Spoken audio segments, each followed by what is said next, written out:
Greetings, friends, family, and survivors. Well, here's a start. The Tristar is up and running and tied into this system here. I still have one breaker position left for the DC generator, which is that line up there, but it'll go on conduit. I need to move this box over to the wall and up a couple inches, and I ordered some wire and got a lot of soldering to do to extend. I think this is actually a 22 gauge, and I'm going to be extending at 28 inches, but I'm going to go to 20 gauge pre-tinned wire, so that'll extend those down. And I think I'll also put an offset on these to lift them off the wall a little bit. Probably put a spacer under the screws, 1/8 inch, 1/4 inch or so, just to help the heat sinks on the back. And I've got waiting on a couple more parts.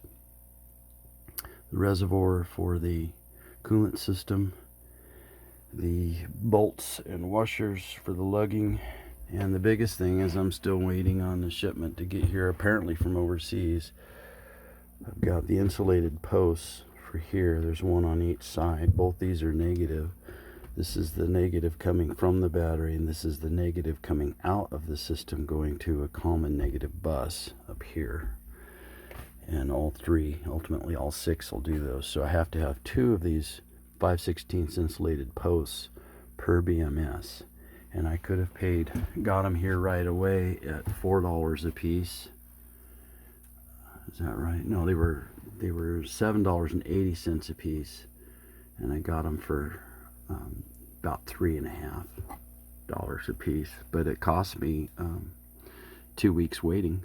So yeah, I saved a little money, but was it worth it? At the time, it looked like it, because this stuff adds up. So trying to do it as efficiently, since I'm not in any hurry, and the batteries are fine sitting out here. I thought, well, no sense in paying a price and having it all here tomorrow. Just do it a little bit at a time anyway. I don't have a lot of time to work on it, so we're going that route. So I think everything should be here ready to assemble in the next 2 or 3 days. So that's what the racking looks like. There's space for 3 more, and 18 kilowatts is way more than enough. And I think we'll probably be fine for now with 3. But the way this is designed, I can buy just one more and another BMS. And that's $700 worth, $650 if you buy them more than one. So $650, $700 if I buy just one, plus a $60 BMS and some cabling. So it's probably closer to $750 per battery. But I can add just one. I don't have to buy 3 more. I can add just one more.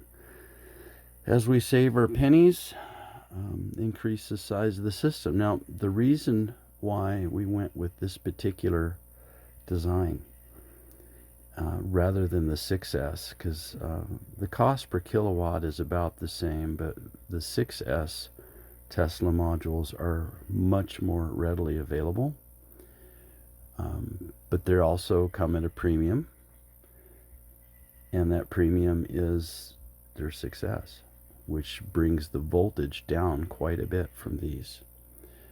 So my voltage range is going to be 29 at the top, and probably 23 or 24 at the bottom, whereas 6S might be 24.5 at the top, something like that, and then down to as low as 18 on the bottom. And I didn't want to run the inverter down that low. Just didn't make sense. In fact, even though it's a PFC charger, I didn't want to run the extra load on the MOSFETs and the transformer charging something that's that low. So if I ever do charge with the inverter charger, I don't want to have it see a voltage of 18 volts. That's a lot of work, especially if you're going to throw 120 amps at something at 18 volts. That's a lot of load when it was designed to throw that power at 28 volts. So trying to be soft on the system, as gentle on the system as we can. So 7S made way more sense to me, but then there's another advantage to it. The likelihood that we will sell this place at some point, and I'm not sure what we would do, but Carol and I have talked for years about buying a fifth wheel or a motorhome. And we wanted a system that was portable, so rather than investing in another 1,000 pounds of lead batteries, that would be difficult to put in a motorhome or a fifth wheel.